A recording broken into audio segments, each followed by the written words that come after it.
Yuba-Sutter.Live's local government live streams are presented by Plumas Lake Self-Storage in Plumas Lake, where lifelong local residents are helping other residents keep things safe, providing indoor storage units, outdoor RV and vehicle parking,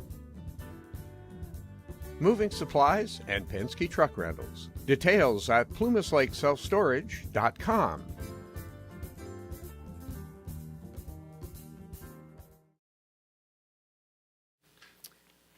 Supervisor Flores. Present. Supervisor Ziegenmeyer. Supervisor Baines. Present. Supervisor Stevens. Here. Okay, all present except for Supervisor Boone then, and if everyone would please rise and join us in an invocation by my friend Doug Smith, who's here from Hope Point Nazarene, followed by the pledge, remain standing, and then we'll have the Pledge of Allegiance led by Johnny Burke. Let's pray. Thank you, God, for this opportunity to gather here today. We pray for guidance and direction. We want to be a part of something special in this city. And so just guide and direct us, Jesus, in your name. Thank you for all the people that are here today and all of our leaders. We just pray for them as well. We pray this in your name. Amen. Amen. Thank you, Doug. Appreciate it. And now I'll have Johnny Burke lead us in the Pledge of Allegiance. Ready? Pledge.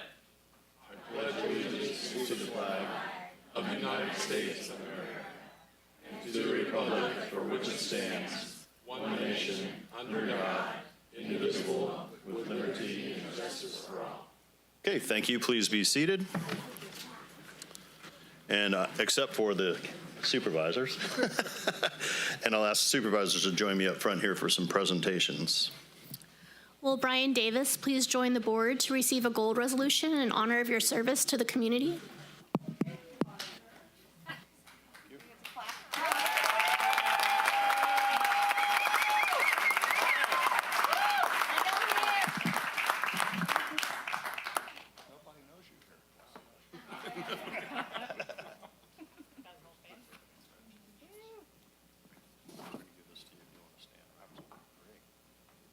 I think Mr. Davis has a fan club, so. All right. I have something to read for you. Thank you for coming up. It is with great admiration and appreciation that we recognize Brian Davis, a devoted community leader and founder of Be Extra, whose selfless service and creative passion have left a lasting and meaningful impact on the Yuba-Sutter region and beyond. Originally from Lansing, Michigan, Brian has made Yuba City his home, where he has flourished as a highly skilled drone pilot, a videographer, and storyteller, using his craft not only to entertain and inspire, but also to uplift the lives of others through visual storytelling and community outreach. In tandem with his creative work, Brian founded Be Extra, a nonprofit corporation born from a heartfelt sneaker donation program that began in 2020, originally aimed at supporting victims of regional wildfires, and has since expanded into a multifaceted charitable organization. Through Be Extra, Brian and his team have exemplified the true meaning of community service by collecting and donating hundreds of pairs of sneakers, sweatshirts, food, and blankets to individuals and families in need, including a notable 250-pair sneaker drive in celebration of his 52nd birthday. All right, that's awesome. All powered by the proceeds of their vibrant events, video services, and rentals. Be Extra seamlessly integrates entertainment with impact, offering immersive event services including 360 video photo booths, drone work, cold sparkler machines, glam booths, cloud effects, and more, while channeling every dollar earned into charitable initiatives that directly benefit the underserved populations of the Yuba, Sutter, and Colusa area. Brian and Be Extra continue to forge lasting partnerships with local schools, hospitals, nonprofits, and supporters, including the efforts with nursing staff at Adventist Health and Rideout Hospital to deliver clothing, blankets, and care to the most vulnerable among us. Now, therefore, be it resolved that the Sutter County Board of Supervisors proudly commend Brian Davis for his outstanding leadership, creative excellence, and unwavering dedication to the community. His work serves as an inspiring example of how passion and purpose can come together and create lasting change. Let's give Mr. Davis a round of applause. And we're gonna have a few words. Yeah. Y'all know I don't like to talk, right? Nah, that's not true. Can all the Be Extra volunteers stand up? Or anybody that has a piece of Be Extra, Scribe Monkey, you're already standing up. Yeah, can y'all come on up? Because this is... Come on up and join us. Lincoln and Ann, come on up. Yeah. You guys are right here with us. We need you for the photograph. Ladies, I see y'all too. Y'all come on up.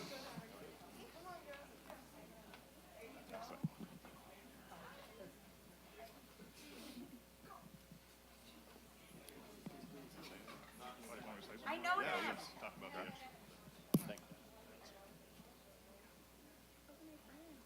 Okay, before the photo, he has a few more words. We give him a little time limit. That's it. You got to shut me up after so often. But you can see all these people that came up here, and I said I wasn't going to cry, but I might. I do. I'm a little sensitive when it comes to that. But this is what Be Extra is these folks that are right here. And every piece of what they do touches the folks that are out there. It's folks that are hot out there right now, folks that are hungry, and these people jump in every single time. And so this is why we do it. It's a whole purpose where we turn pain into purpose. And I always tell people, our volunteers, we're all broken. We all have a story. We all have stuff. But when you put us together, we're all one, and we're helping everybody out there. So I'll be quiet now. That's awesome. Yeah. Yes, I am going to say a little bit. So I love this guy. I've worked with him, and I took a trip to North Carolina to drop off food and clothing and I rode with this guy for 18 hours, and I can still say I love him. He's a great guy. So. Okay, awesome. Any other comments? Okay, great. Then we're ready for the photo op. And look at Jamie here. She's our professional photographer. You got everybody, Jamie? You need us to get a little closer, or what do you need? Everybody needs to compact up. Let's go. Places, I'm gonna go find a Come on over. No way. Told you.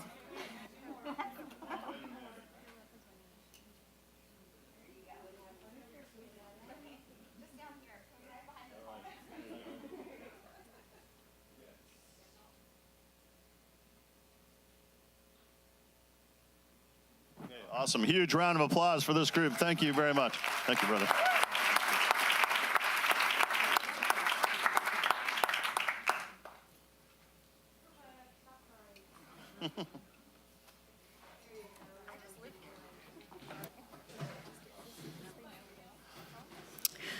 Will Noel Grove, Monique Martinez, Ryan Huff, Art Rivera, Juan Robles, Mitchell Perigo, Eve Martinez, Euritzi Garcia, Sofia Rivera, Juliana Robles, Mackenzie Bull, Riley Perigo, Aaliyah Pacquiao, Athena Huff, Charlotte Dudek, Delilah Smith, Avella Martinez, Adelina Tapia. Please join the board.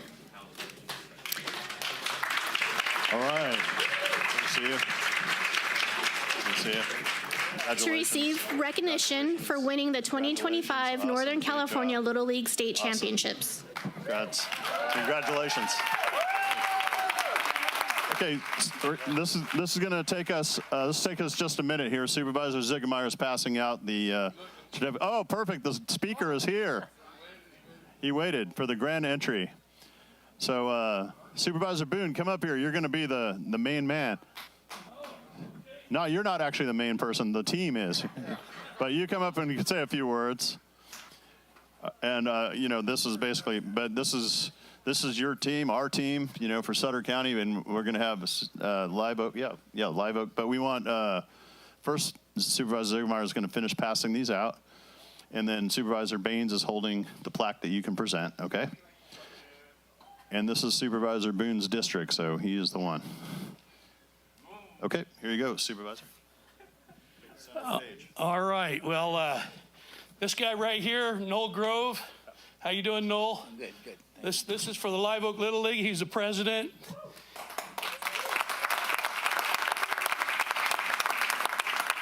I put 25 years in the Live Oak Little League as playing in his position. And he took over where I left off, and here we are today. We've got Mr. Perigo down there on the end.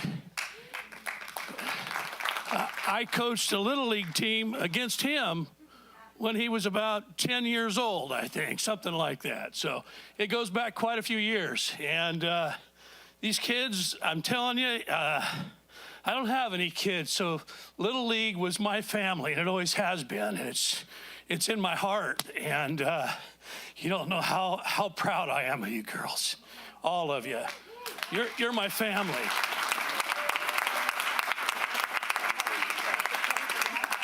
It's the most important thing to have gotten so far. I took the boys to the Little League Championships, but we never got as far as you did, and I was like, wow. And I thought, you know, this is going to be great, and I wanted to make sure that you all came and showed up today, and we were able to present you all with a little certificate that you can hang up on your wall, and maybe when you go off to college one day, you'll take that with you and hang that on your wall and know where your hometown's from, and we really, really appreciate you. I want you to know that. It means the world to me for you guys to be here today and done what you did. I mean, I know all of you, I watched you, I see we got a few missing today, but it's okay. They're going to get their awards, and I understand because I was a little late today too, and so I got here as soon as I could. Trust me, I was probably doing things I shouldn't have been doing, but I got here. And thank you so much for everything, and Noel Grove, for taking on these girls, for the whole Little League in its whole. I mean, it's a lot of work. Yeah. I know what it is. And he's supported by his wife, Kathy, and I'll tell you, if it wasn't for her, he wouldn't be here either, so. Okay, here you go. How about a few words, Noel? Well, yeah, I'm president of this league, but that's because nobody else wanted it. But this team here is more than just a softball team. They're a softball family. And these girls have really played their hearts out all year long, and these coaches are amazing. So this has nothing to do with me. This is all about them. Mr. Perigo, you got a few words you'd like to say? Yeah, what these girls have done is pretty outstanding. Me and Coach Art, we've been really trying to just win a banner for our league. Last year, some of these girls were on the all-star team that won the first district banner. And then this year, of course, we won the district, the Shasta sections, and then the Northern California State Championship. So, yeah, these girls really are pretty amazing. So great job, ladies. Art, would you like to say something? You're good? How about a couple, you want to say something? No. Anybody here? I know this one's not bashful. No? Well, I just like one other quick note. When I was a little kid, about 7 years old, my older sister wanted to play softball. We only had hardball out there for us minor leaguers, and I had to be 8 years old to get in, right? So I had to wait a whole nother year, but my sister was a year ahead of me. And at that point in time, whether Noel was around or not, but the girls' softball field was the parking lot, a dirt parking lot. And so my mother, she kind of ruled with a heavy stick. She told my dad, we're going to get out there and we're going to make that softball field. And sure enough, we did. But unfortunately, there was no other girls' teams. It was back in 1967, I believe, 68. So they had a small backstop. I remember it well because I had to be out there. Small backstop with chain link fence across it and a couple of benches on either side of the baselines. But that's where it all started, and the girls from Live Oak had to drive to Sacramento to play because there wasn't any other teams. So this has come a long, long way, and it really means the world to me, and thank you so much for coming out and putting Live Oak on the map and Sutter County. Woohoo! All right. Okay, we're going to need you to get in close for this. We have our professional photographer here today. So We got a new one. FLPL officer.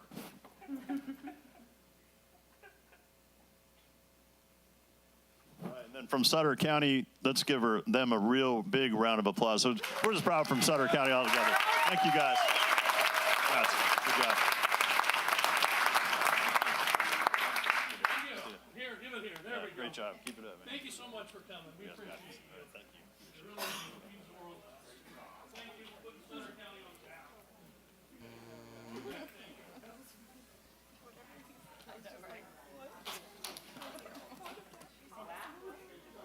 Yep.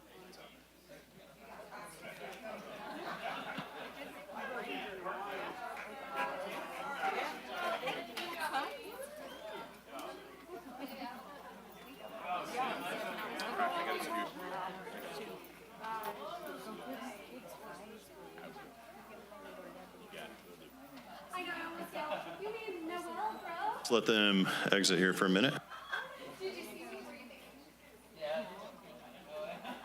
Okay, comment on public comment. Members of the public will be allowed to address the board on items of interest to the public that are within the subject matter jurisdiction of the Board of Supervisors.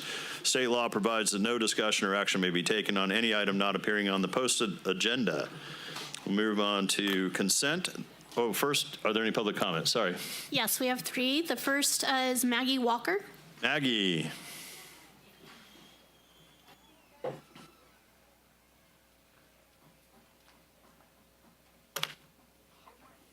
Go Wheelers. Oh.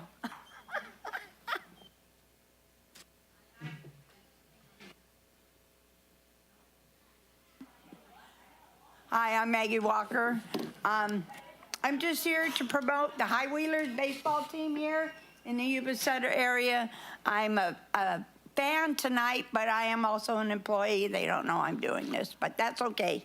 We have 2 weeks left in our season, and this is a big week. We're playing the Oakland Ballers. Oakland Ballers. Beat the Bay. That's a big thing. Supervisor That's right. Horace is always out there.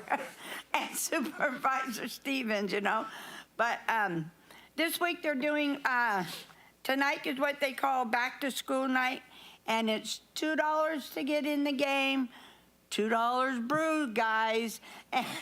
And then $2 hot dogs. And then tomorrow night is appreciation for the military, anybody with their, and first responders, anybody with their IDs, they're getting into the game free. And then tomorrow, Thursday night is Thirsty Thursday, and Oktoberfest. And it's night, and they're gonna auction off some jerseys of the players. And then Friday night is, of course, is the good old fireworks night. Brings a lot of crowds, and the kids are there. We got somebody with a Wheelers hat here in the audience. Yeah, go Wheelers. And then Saturday is the first 200 guests in the ballpark get signed baseball by all the players. And then the family night is Sunday, and the kids run the bases. And Supervisor Flores, you said. I just wanted to mention tonight, too, they're going to have a few food trucks, and they have a happy hour that starts at 6 o'clock. I think it's a company called NorCal Ciders is sponsoring the game tonight. But like Maggie said, the tickets are $2, so, you know, if you want to show up to the game. But I just want to say, Maggie, you do an awesome job out there. So thank you for all you do. You know, Thank you. She's like the biggest fan, you know. We got to beat the Bay. That's a big thing this week. Okay. I also want to add, she mentioned Ogtober, not yeah, October, love it, We yeah. got her cleared. October, she's got it, so. Well, Supervisor Stevens and I are out there quite a bit, and then we get to see Maggie, though. We love seeing your happy face when we walk in, and you're always cheering us on and making things happen. So thank you for your comments. Next public speaker. The next speaker is Joey Rowland. Hi, Joey. Bear with me, I've never given a public speech before. So, good afternoon, members of the board. My name is Joey Rowland, and I'm here today not just as a local resident and small business owner, but as someone who believes in the power of simple ideas to bring joy, community, and opportunity. I'm here to talk about dirty sodas that aren't complicated but are loved and new to the area. For those unfamiliar what a dirty soda is, it's a plastic cup filled with ice, a can of soda, a splash of cream, and a couple pumps of flavored syrup. No cooking, no food prep, no espresso machine, no dishwashing station. Just a refreshing beverage made from sealed, long-lasting ingredients. And yet, under current county regulations, we're being asked to meet the same infrastructure requirements as a full-scale restaurant or coffee shop. That means commercial-grade sinks, food prep stations, janitorial setups, and more. These requirements are not just excessive, they're a barrier to entry, and they're especially burdensome for those who simply want to add dirty sodas as a small side offering in an already existing business. I can't read this, but anyways, at the end of the day, this much cream right here is requiring me to be a Starbucks. I'm a local business owner, I do taxes, and to put a 6-foot table in my office, because of this, I need to look like a Starbucks. I just don't think that it's right. And Mr. Ziegemeier, I live in your district, so I'm hoping that me and you can have a conversation. That's it. Appreciate your comments. And then if I could have a staff member just go ahead and make sure we get his contact information, and then I'm sure Supervisor Ziegemeier will follow up as well. Sounds good. Thank you. Thank you. Next speaker. Our last speaker is Tony Farley. Who? No, just kidding. I was kidding. Hi, Tony. Farley, North City, 20 Wilkie Drive. Thank Brian Davis, Lansing, Michigan, man. The Sacramento Lansing, like Sacramento almost there. It's like a small Sacramento, Lansing, Michigan. Marysville, Sacramento, Lansing. Tony Farley here thank every first service. Thank the sheriff's deputy cadet over there for her service. Thank High Wheeler for her service. Thank the Filipino lady over here for her service. Thank Zachary Hamble, Emergency Management for her service. Thank you, Ad Commissioner for her service. Thank you, Veronica, the hero HR lady for her service. Thank you, Laura for her service. Thank you, Bill William, the attorney, president for her service. Thank you, the Marine Corps, the Marine Corps hoorah guy for her service. Thank you, the BMW guy for his service. Thank you, Neil for his service. Thank you, Sarah Rios for her service. Thank you, the Hampton guy for his service. Thank you, the Taco B for her service. Media. Thank you, Jamie for her service. Thank you, Johnny, the reserve officer Johnny for his service. Thank you, Tina Hessel for her service. Thank you, Ziegemeier, Jeff Stevens, Dan Flores, Carmen Baines, and Jeff Boone for his service. And thank you, Stephanie Gina for his service. And thank you, and thank you, little Deborah over there for her service for the high wheelers. Beat the Bay Area, man. Go beat the Bay Area. All right. And thank you, librarian for her service. Thank you for your service. Okay, Tony, thank you for your comments.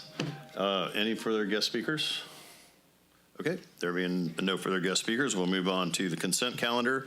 The consent calendar groups together those items which are considered non-controversial, for which prior policy direction has been given to staff, and that are required only routine action by the board. The chair will advise the audience that the matters may be adopted in total or by one motion. However, the board may, at its option or upon request of a member of the public, consider any matter separately. Entertain a motion. Move to approve. Okay, have a first by Supervisor Baines. Second.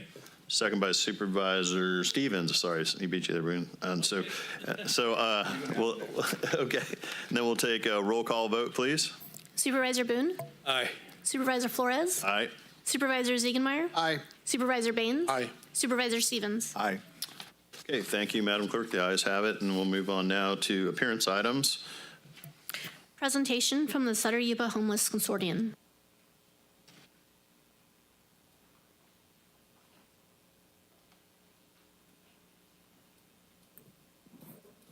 Well, good afternoon, supervisors. Good to see everybody here today. And so thankful for the opportunity to share something new and exciting with you. This is at the request and invitation by Supervisor Stevens, who was at a presentation at our in-person stakeholders meeting that was back in June over at Brian Davis's Be Extra Community Event Center. And there we premiered a video about our new Youth Action Board.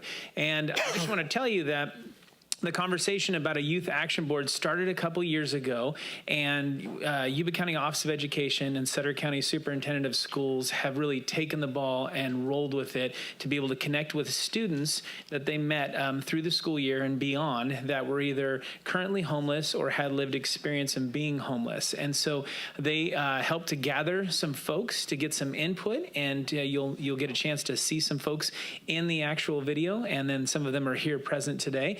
And these representatives of our community are doing their best to share their experience and their ideas to be able to inform us on making decisions on how to address homelessness specifically among youth.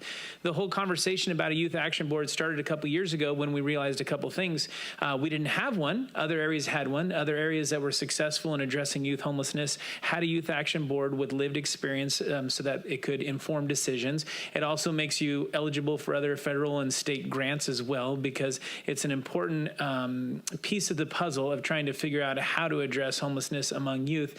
And in our area, we looked at our numbers, and typically we look at our point in time count numbers. Those seem to be our main reference point. And so every year we look at point in time count numbers, and we would just have a couple handfuls of folks that fell into the unaccompanied minor category. And the unaccompanied minor is anyone under 25 years of age who literally is on their own without another adult with them.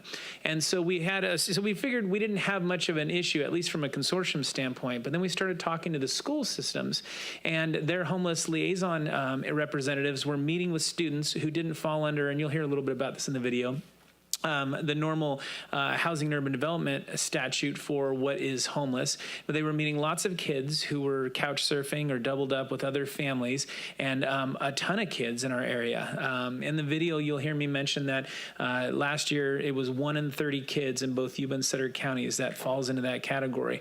The number this year with updated numbers is now at 1 in 25.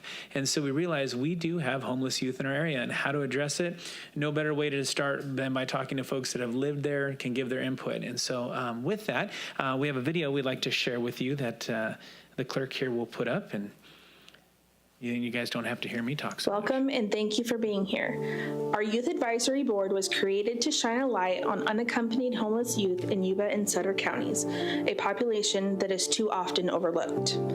This bi-county effort brings young voices and community partners together to raise awareness, guide solutions, and ensure no youth is left to navigate homelessness alone. Together, we're building a stronger, more responsive support system, one that listens, learns, and leads with compassion.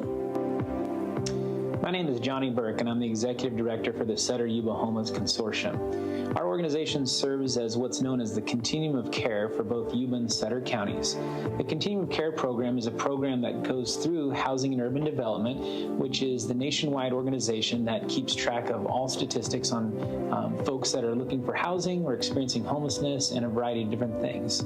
Every year we do a point-in-time count where we go out and do a survey with every person that's experiencing homelessness in Yuba and Sutter County. And for years we've used the HUD definition of homelessness, which is threefold: either someone living in an emergency shelter, someone living outside in a place not meant for human habitation, or someone fleeing domestic violence.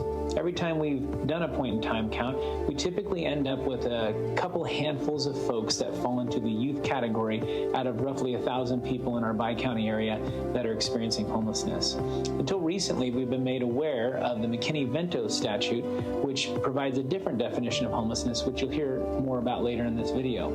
Through this and then working with the school districts and the homeless liaison representatives for the school districts, we've found that 1 in 30 kids in Yuba and Sutter County experience homelessness, and this has brought it to the forefront of our attention to address in our area. Hi, my name is Destiny, and I'm from the Study Youth Advisory Board. I was living with my dad for about 2 years, and I had gotten forced to get kicked out and forced to move in with my mom.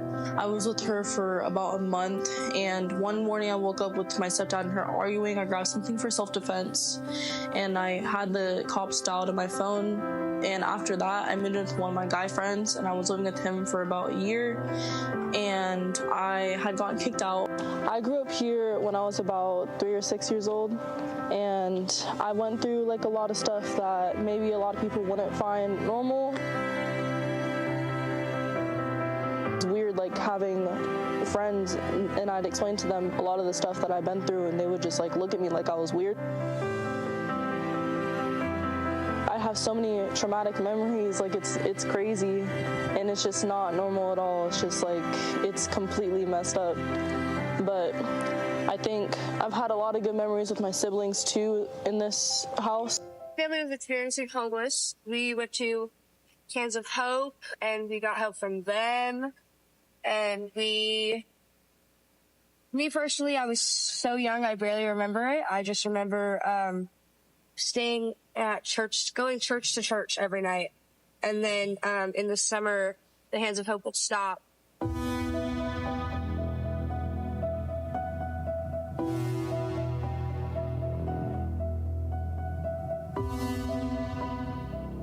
Hi, my name is Jackie. Well, a few things that had led to my family being homeless, I feel like we've kind of always been in that situation, you know? Yeah. But what had really set it off into that cycle was my father passing, because when he was alive, we had a house. We had that place, stable income home. And and it was still like kind of like, oh, random people coming through or whatever. Yeah. But it was a home, and it worked.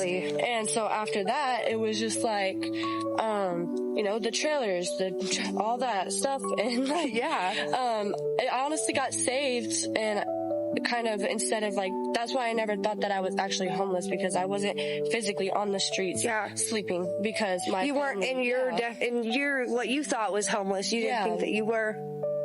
Hi, my name's Ruby. We don't need housing anymore. And it was like, well, just because it's hot outside doesn't mean I don't need somewhere to sleep, even though I was like 8, 7 in that age group.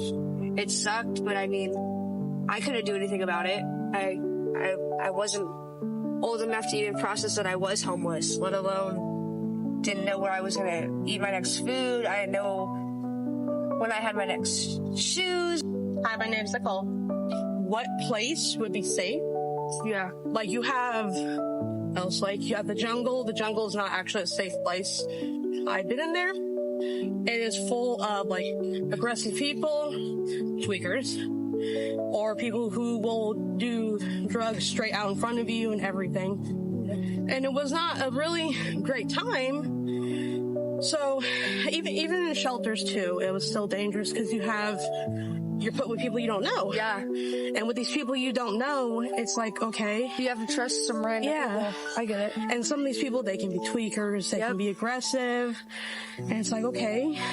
So people that should know something about homelessness is it's not easy. And there's not a lot of things there is a lot of things, but not everybody knows that there is a lot of things out there that can help you, like Hands of Hope, the Light Building Center, the Rest, 14 Forward, Better Way, all these shelters and places that help people who are experiencing homelessness. I don't think that got in the way of being housed when I was little. Probably was the drugs that my mom was on. My mom, she spent all of the money on drugs drugs and the casino. That was the biggest thing, was the casino and the guy that she was with. She would always... I can't get CPS called on me because I'm older enough, so I can take care of myself. But when I was younger, my mom would leave me alone in the house. So I was left in the house alone with nobody besides me. I was in the house by myself.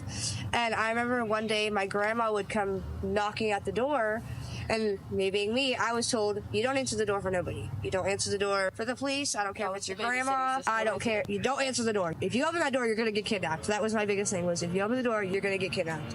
and my grandma banging at the door. Ruby, I know you're in there. Can you open the door? Come on, girl. I know you're in there. Can you please just open the door, Ruby? I'm looking out through the window, and I'm like, I can see her. I'm making eye contact with her, and she's like, open the door. I can't open the door. No. It's not that I'm too short. I can't physically open the door. I was told not to open the door. That girl has passed away now, but I regret not opening that door because I know she wanted to help me, and she not really to take me away from my mom, but just to get you out of that to show me that there was a better place that I could stay. That I didn't have life than what you were in. Exactly. That I didn't have to watch my mom get beat by a grown man. Like there was a light. Exactly. That like there was a silver lining kind of thing. Exactly. That I didn't have to stay and watch all these. The McKinney-Pinto Act defines homeless children and youth as individuals who lack a fixed, regular, and adequate nighttime residence. This definition also includes children and youth who are sharing the housing of other persons due to loss of housing, economic hardships, or similar reasons. Children and youth who may live in motels, hotels, trailer parks, shelters. Children and youth who have a primary nighttime residence that is a public or private place, not designated for or ordinarily used as regular sleeping accommodation for human beings. Children and youth who are living in cars, parks, public spaces, abandoned buildings, substandard housing, bus or train stations, or similar settings.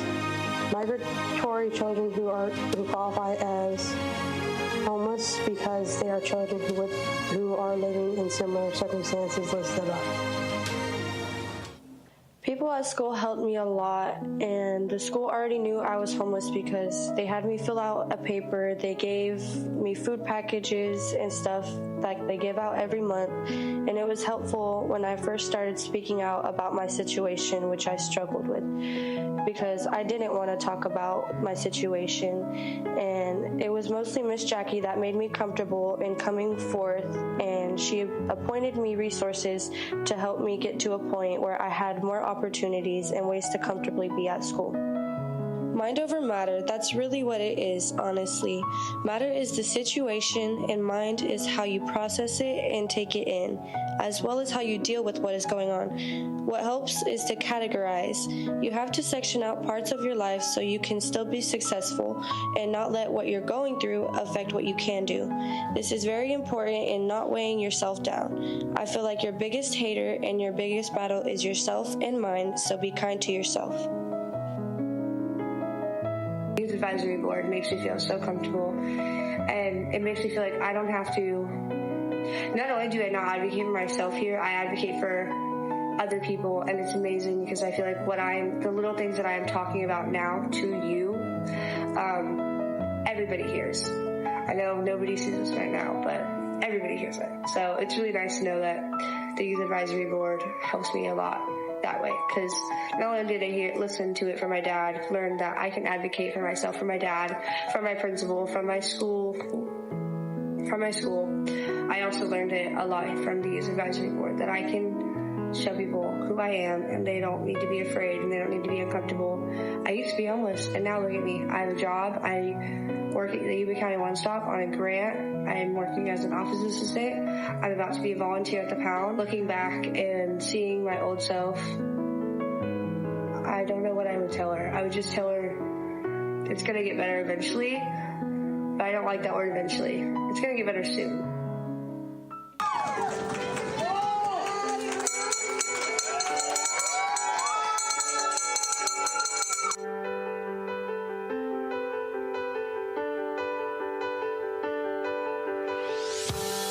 We are Youth Advisory Board, and we are excited to be a part of this project. As we close today, let's remember that real change starts with awareness, but it's sustained through action. The work we're doing through this Youth Advisory Board is just the beginning. Together across Yuba and Sutter counties, we have the power to amplify youth voices, break cycles of homelessness, and build a future where every young person feels seen, supported, and safe. Thank you for being a part of this effort. Like I was actually a part of a community and somebody actually cared. I know when my mom was on drugs and she didn't have money for nothing, I dreamed about trying on prom dresses, and I was like, I turned 20 and I was like, I still haven't tried on no prom dresses. I haven't tried on nothing. I haven't been a girly girl in since I haven't been a girly girl ever, so for me to be able to be like, which dress would I like, makes me feel like I have options, makes me feel like I have something that actually is on my side, is in my corner of my fighting little thing. Yeah, I felt that way too because that's how it always was for me too, just getting like hand-me-downs or like things like people just like last minute things, you know, for any like homecomings or whatever. But it was nice, like when we were walking, like we didn't even walk in here yet, we were just like, I was like, Jackie, do you see those dresses? Yeah. It was so cool. They're like, it was like, oh. Yeah. How'd you feel? I feel like a person. Yeah? Like a person, not just like existing, like, just floating around, just like living life. A particle. Another like random like NPC thing for like a game or whatever. No autopilot over here. It felt like it was our day, kind of. Yeah, that's what it felt like. It's your day. You ladies look so beautiful. Yeah, we all have like everybody do Toro. I can't Toro. All of this is just going. She was showing us how to. Right.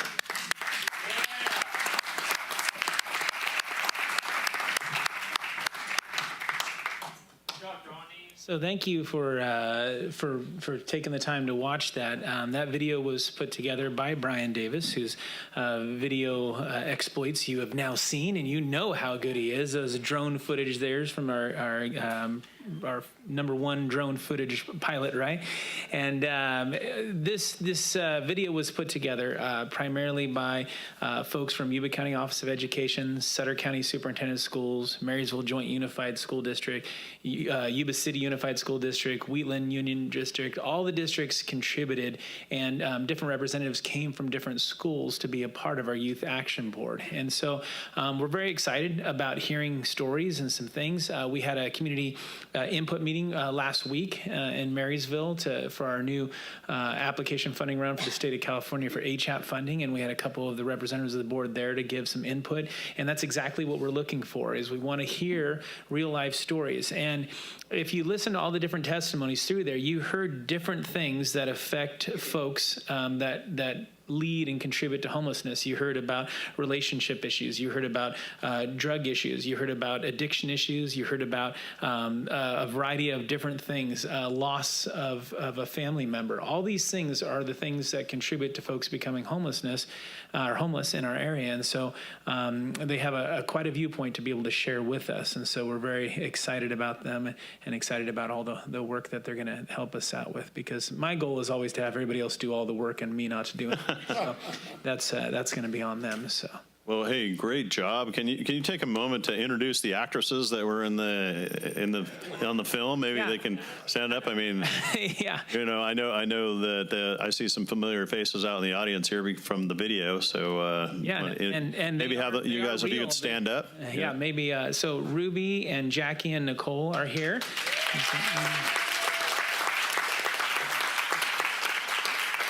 And they are real people with real stories. Like Nicole said, they're not NPCs. For those of you who don't know, who are not gamers, that is a non-player character in a video game. In other words, it is a real, yeah. So they're not actresses either. They're real. So do you want to come up? And Johnny, if you come up too, we'd like to take a photo with you with the Board of Supervisors. Yeah, and absolutely. Everybody who's been involved in this project, we have several of the homeless liaison representatives here. Specifically, I know Kari Dad is here from Yuba County Office of Ed, Emily Tolis from Sutter County Superintendent of Schools. We have Amy Molina Jones, Virginia Bisbee, a lot of folks here. Teresa Hioki's here. Please come on up. Amy, come on up. We're going to take a photo with you guys.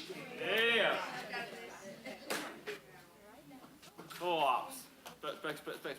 Spec ops. Marine Corps spec ops.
Well, that was awesome. Any questions from the Board of Supervisors or any comments for Johnny? No? All right, well, thank you, Johnny. One more round of applause for this amazing group. Thank you for the work that you do.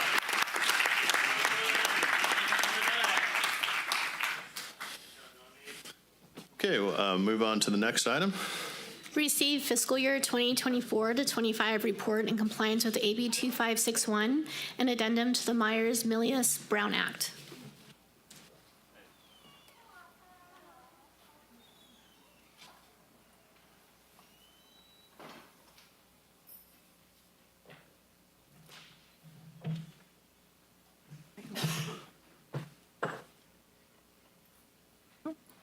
Can you hear me? Yep.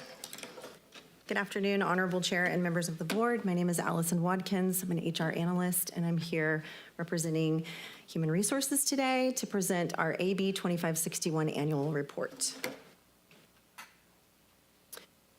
So you may know that AB 2561 is a new regulatory obligation regarding local public employees.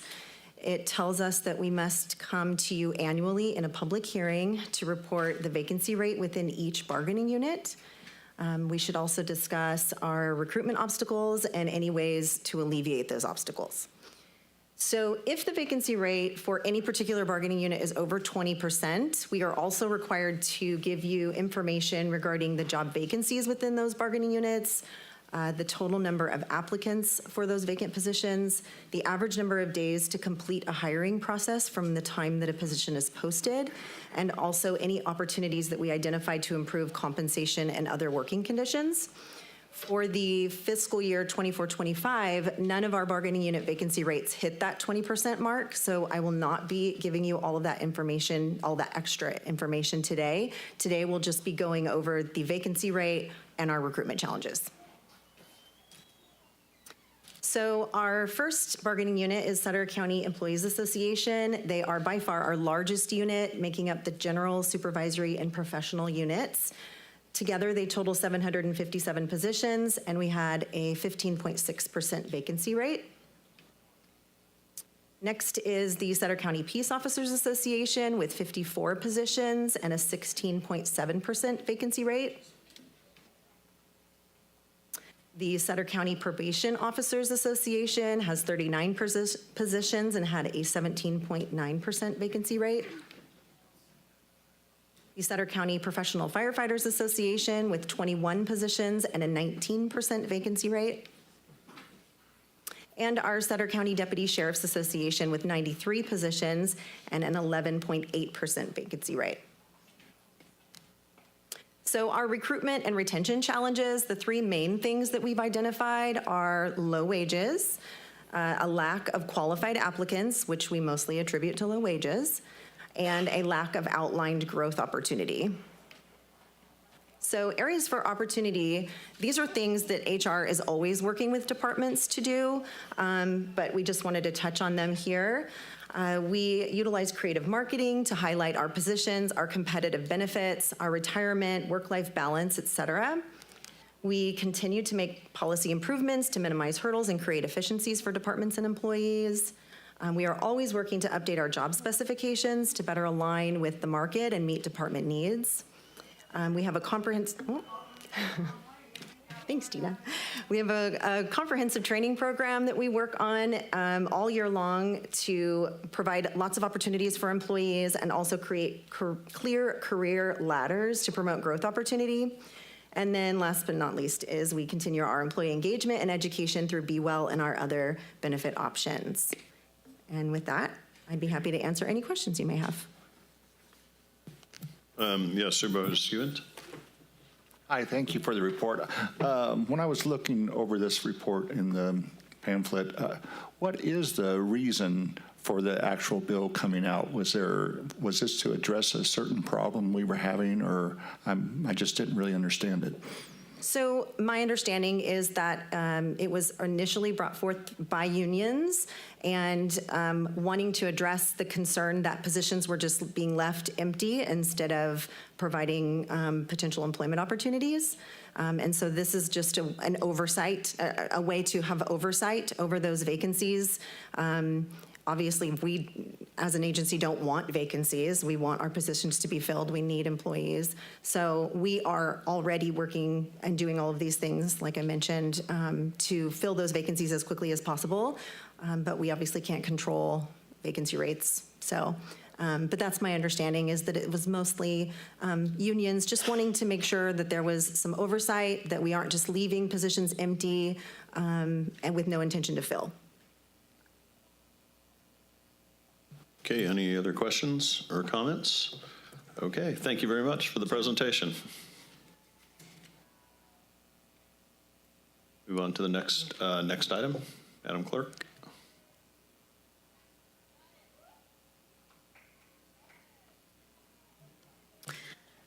Approval of a fiscal year 2024-25 budget transfer, increasing appropriations in the plan check and inspection fees fund by $370,000, offset by the use of restricted fund balance, authorization for the auditor controller to move all accumulated fund balance, including any accrued interest, net of revenues in the fund, to the general fund, to declare Fund 0255 inactive, and direct the auditor controller to close the fund once all balances have been moved.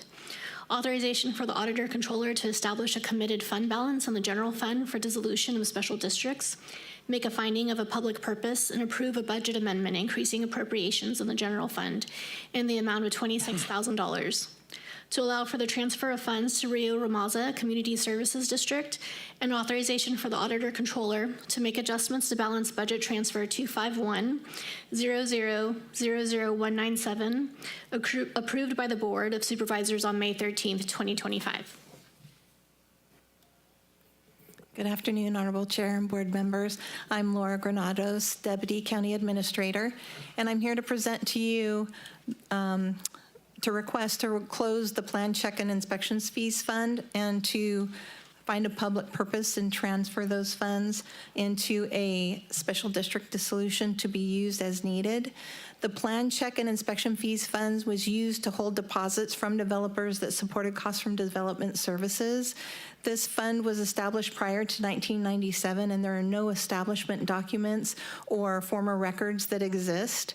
All the records would have been destroyed in accordance with the Auditor Controller's record retention policy. So no activity has happened in this fund for the last 14 years except for interest apportionment net of treasury fees.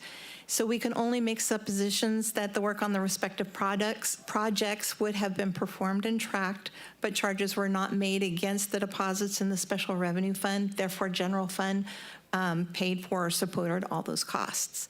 The balance in this fund as of June 30, 2024 was approximately $300,000. The budget adjustment is higher at $370,000 to ensure sufficient authority to include the full balance plus any accrued interest, none of the treasury fees. So returning these plan check and inspection fees back to the general fund will give your board one-time funds that could be used to support costs of failing community service districts like Rio Ramaza and Waterworks District 1. And if we place those funds in a committed fund balance for special district dissolution, then we can use them as needed. Also included in this staff report is a transfer from that special fund that you're hopefully will just create to Rio Ramaza because they lack the resources to meet all their operational needs, and this will help them with this one-time fund transfer. And it will help also provide some time while Development Services works with them to find a self-sustaining solution, and we can hopefully find a public purpose to transfer those funds to them. To the chair. Yes. Yeah, appreciate you coming out today and filling in for Steve, of course. That's a huge step, Laura, and I appreciate you bringing this to our in front. And I just wondered, how many houses are in Rio Ramaza, do you know? Yeah, I think there's 8 homes. And Neil is also here to help support with any questions you have. Okay, so 8 homes, and we're going to pull our wastewater facility out of that program? Is that what we're planning on? I'll go ahead and defer to Neil. Okay, Neil, we're planning on pulling what we have there for our district. Well, good afternoon, Chair and Supervisor Boone. Yeah, so the existing development, right, was originally a number of lots that were created, and there was a very small wastewater system that was constructed, and the monies that are being allocated are for the continued operation of the, we'll say, community sewer system. It's a very small community. Obviously, I think as the staff report mentions, the residents are paying $55 a month. That's inadequate, right, to cover the cost of the operations. Your board has previously awarded a contract to a consultant operator, Sandbell. It's the same contract operator that we recommended, or consultant operator that we recommended for Robbins, right? So it's the same. So Development Services, yeah, is trying to develop a solution where private septic systems would be constructed for each of the residences. So once you drop below the threshold, then it's no longer the state mandated system. And so there are a number of strategies that our department is looking to use, but the primary one would be to design and construct septic systems for the individual residences so you wouldn't need a community system. The one challenge with that is that most of the land within this area, so this residential subdivision is located on the south side of Riego Road, almost at Garden Highway. So it's very close to it. There's a T intersection there where the levee was rebuilt, very west end and very southwest corner of the county. And most of that property is under the flight path of Sacramento International Airport. So Sacramento County buys up the vacant parcels within the subdivision. So of the individual lots, Sutter County is going to have to partner with Sacramento County to see if they will provide an easement for us to construct a septic system on those vacant lots. They'll never be constructed on.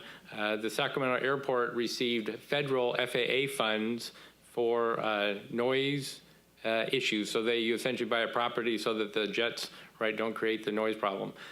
So we're going to try to reach out to Sacramento County as a way to construct septic systems on the property, service the residences. It'd be just like any other single family home within unincorporated Sutter County that doesn't have utilities, so they rely upon a septic solution.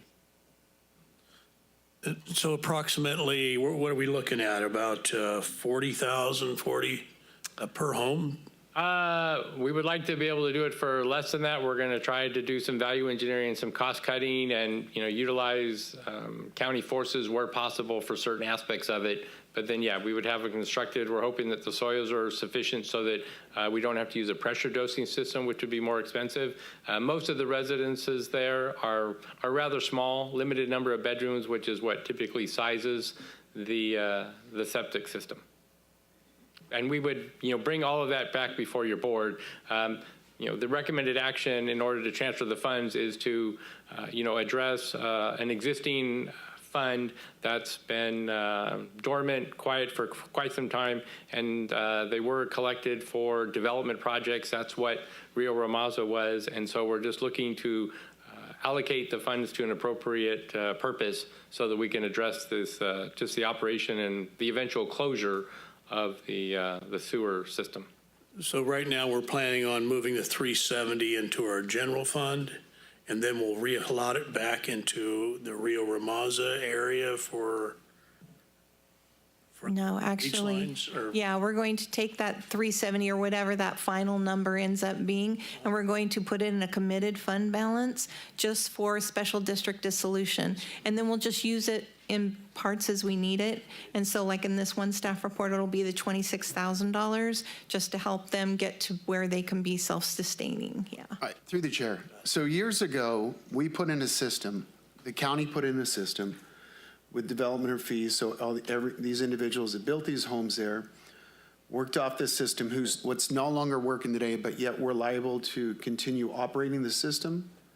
Yeah, so previously there were a number of houses. There were more than 10 residences on the property, or I'm sorry, within the development. And so that made it a state mandated system, same threshold as Robbins, right? So it's just that because it was a smaller development, than the actual system. It has a pond, it has a pump, it has a collection system, it has underground piping that brings all the sewage to one place and then it's treated. But going back to, so we're responsible for it. We have to make sure that it functions. Right, so it's gotten to a point now to where it's below the state threshold, so that if we can come up with a different solution, we would no longer have to operate it to state requirements. All right, so what you're saying is, like I said, we invest this money in. This is our chance to finally walk away from this, where we don't have any responsibility whatsoever. So 20, 30 years from now, the next board that's up here is not voting to spend more taxpayer money on subdivisions that a developer should have paid for in the first place.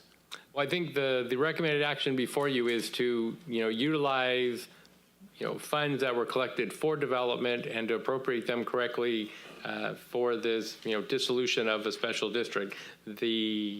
We're going to come back before your board, Development Services will, with essentially our solution for the community and the sewer system so that, yes, we could get away from having to continually operate this system year after year. All right, thank you. Mr. Chairman, I can probably provide some clarification on this as well. Okay, please do. When this was actually created, it was the Rio Ramaza Community Services District that was an independent special district that was formed.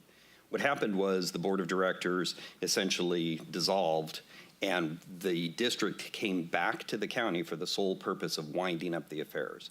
The problem that we've had is that they sold bonds on this and so bonds are outstanding. And so for at least the past 15 years, we've been in the process of trying to wind up the affairs of this district. That's the reason why the county now is in the position of handling this small district.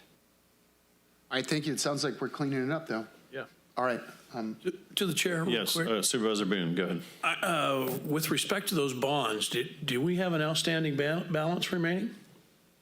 The issue that we have is we have money that's owned on those bonds. We actually have the bond book and we know who they were.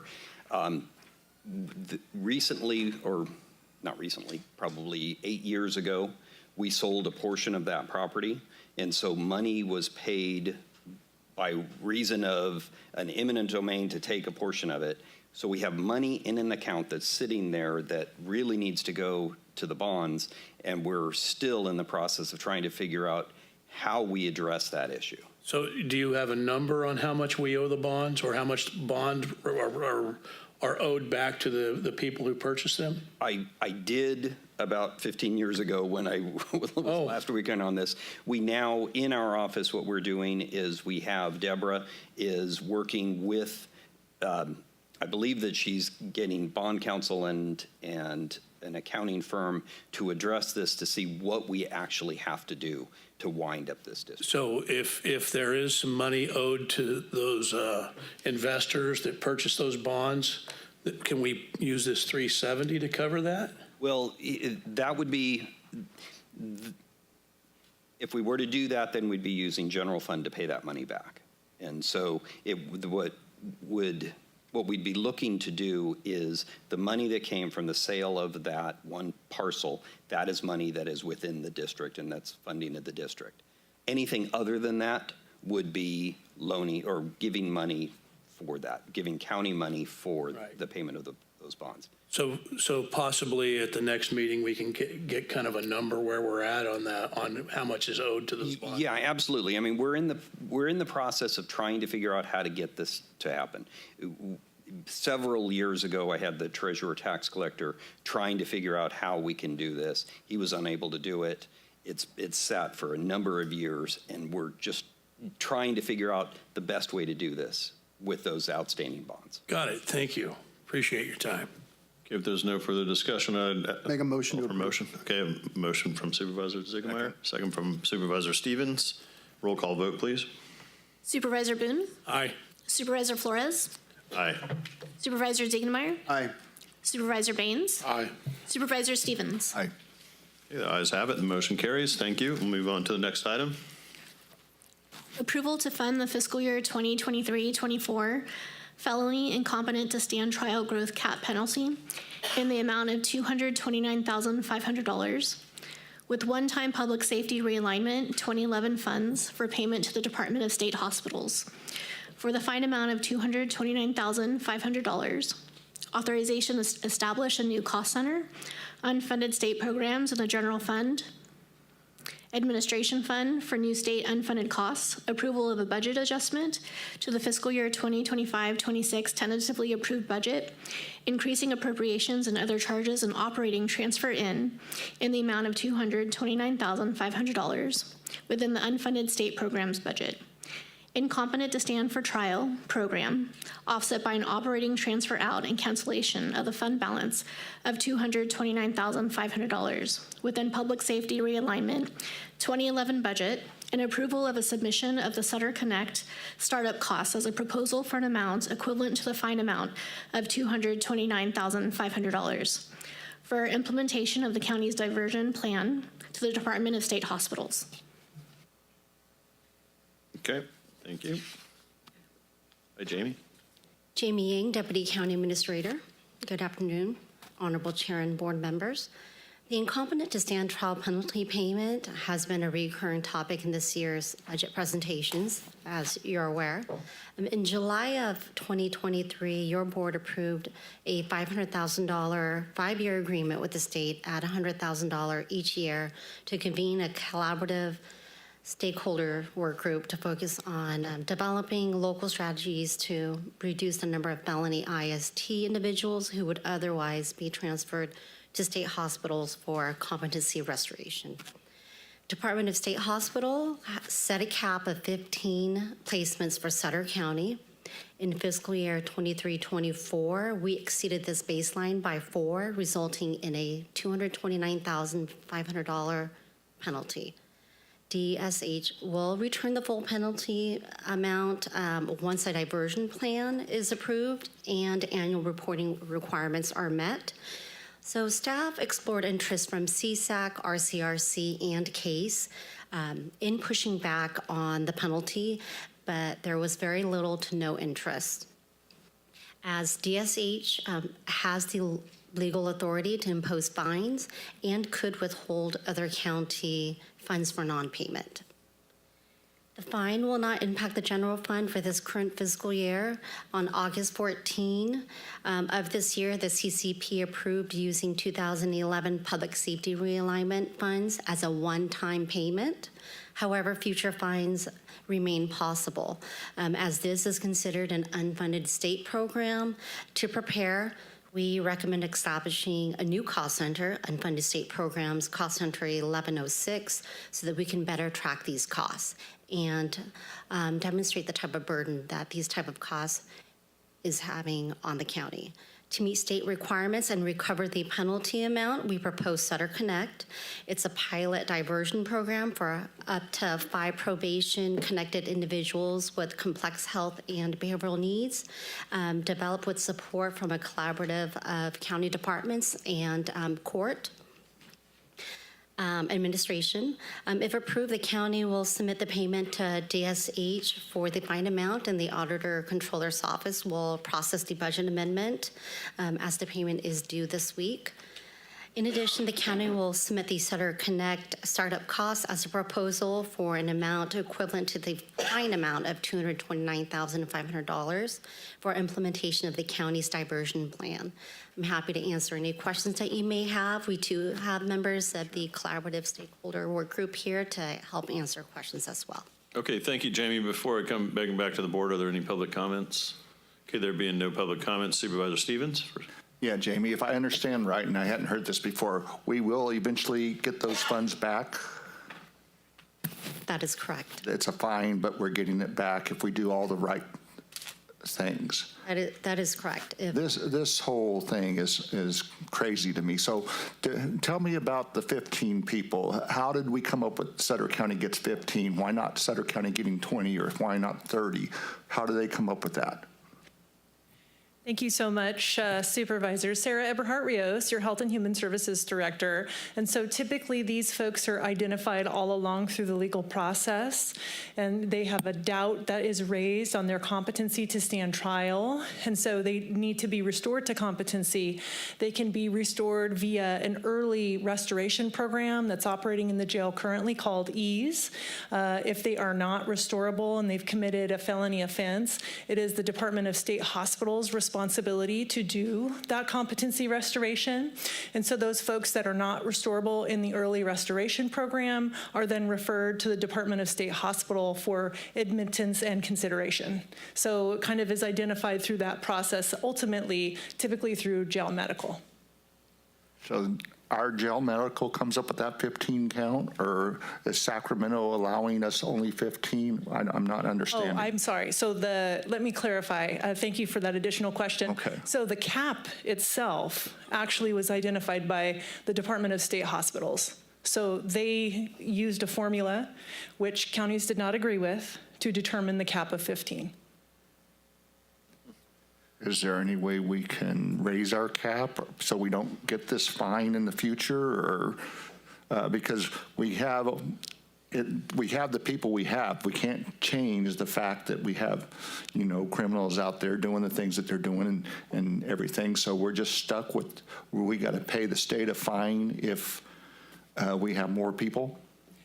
So we have a lot of advocacy that we're trying to put in place through CSAC and RCRC to see if the state will work with us to reconsider the caps. So far, they have not reconsidered the cap, and so I think we're going to continue with our advocacy, unfortunately. This is wrong. Thank you. Through the chair. Yes, go ahead. Yeah, this is something we've been dealing with now for over a year now, and we knew this day was going to come. I mean, we've been talking about it. I've been on the Behavioral Health Board for the last 5 out of the last 6 years, and it's a joke. How does the state set their numbers? You can't just set numbers because every county's different, but no one knows what's going to happen in the future. The number could be 20, it could be 30, it could be 40.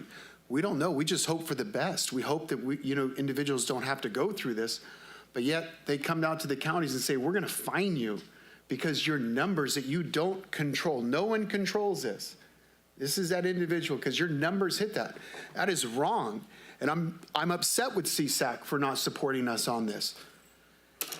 Not enough people support the behavioral health and what's going on. They don't understand the funding that is being cut. It's like the finish line keeps on getting moved, and every time they get a grip on stuff, it keeps on getting moved and saying, hey, we're not going to fund this, or we're going to fine you because you filled up these beds that are uncontrollable by who's running behavioral health. It's not fair. Shame on the state. It's something we have to do. We should send a letter saying that, it's wrong. It's not right. And I know a lot of rural counties feel the exact same way. Ask Sarah. She talks with all their organizations. They all feel this way. I'm surprised that we tried to get people to go on board with us to support us on this, but people are too afraid of the state. We'd be happy to write a letter and draft that for the board's review for submission. To the chair. Yes. Yeah, Sarah, this $229,000, is that coming out of our general fund? No, it's not. It's going to be coming out of the CCP funds, so Community Corrections Partnership funds, so Public Safety Realignment. So then that was the $4 million, is it coming out of that budget? No, it is not. It is a totally separate budget. Okay. Yes. All right. Okay, well, thank you.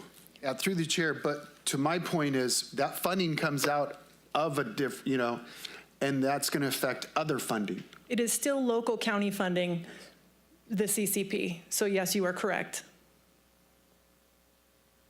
Okay, any further discussion? Then I would entertain a motion. I would also encourage whoever makes the motion to add the letter idea to I make a motion to approve with the letter. And I'll second. Okay, we have a first by Supervisor Ziegemeier, second. No, I said in addition. In addition. Yeah. Yeah, he was really clear about it. He said with the letter, so. So we have a motion and then a second, and we will do a roll call vote, please. Supervisor Boone? Aye. Supervisor Flores? Aye. Supervisor Ziegenmeier? Aye. Supervisor Baines? Aye. Supervisor Stevens? Oppose. The letter, yes.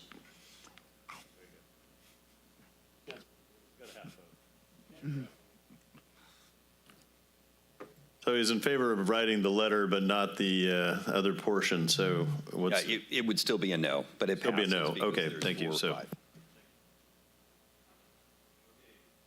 5. motion carries. Thank you for the presentation. I don't have any other comments on that. So now we're going to move on to the next item, which is follow-up reports and announcements. And Laura, do you have any comments? Nope, we don't have any comments at this time. Great. Thank you for filling in today. We miss our CAO Smith, but we're happy to have you here today. Thank you very much. Okay, and then I'll move to comments from the supervisors, and we'll start over on this side today. Supervisor Boone. I don't have anything to bring to the board today. Thank you. All right, thank you, Supervisor Boone. Supervisor Baines. Nothing to report. Okay, nothing to report. Supervisor Ziegemeier. Nothing to report, just good luck to all the teams playing tonight and Friday night. I mean, there was some big wins for our local sports teams Friday night on the football fields. That's it. Have a great week. All right, thank you, Supervisor Ziegemeier. Supervisor Stevens.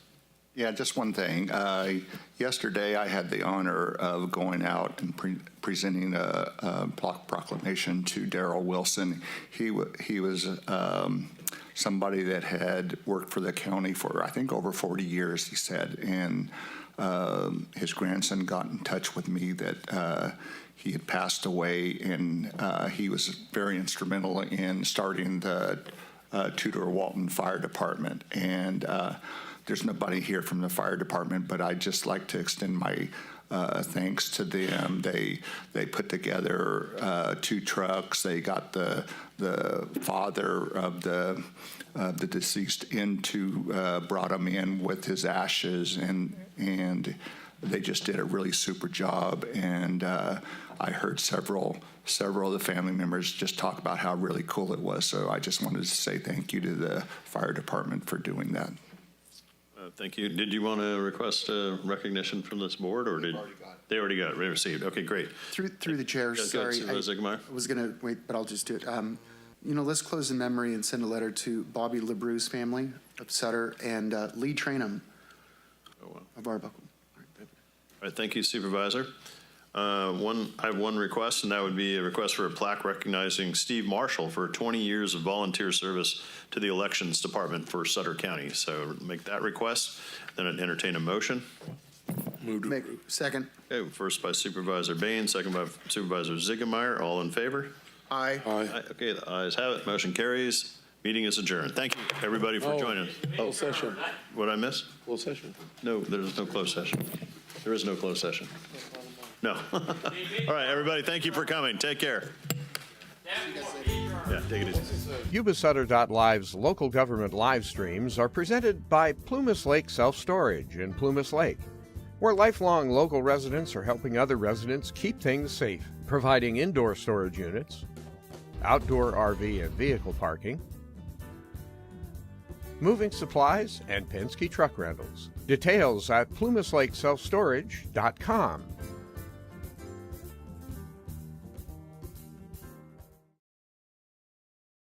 Hi, I'm Neil Goforth of Comfort Keepers of Yuba, Sutter, and Nevada counties. Caring for elders, or even yourself, has challenges. Comfort Keepers of Yuba, Sutter, and Nevada counties can help you address today's issues and plan for tomorrow with in-home and specialized care for you or your family members. Call us at 530-749-8800. Comfort Keepers of Yuba, Sutter, and Nevada counties.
the truth that comes through.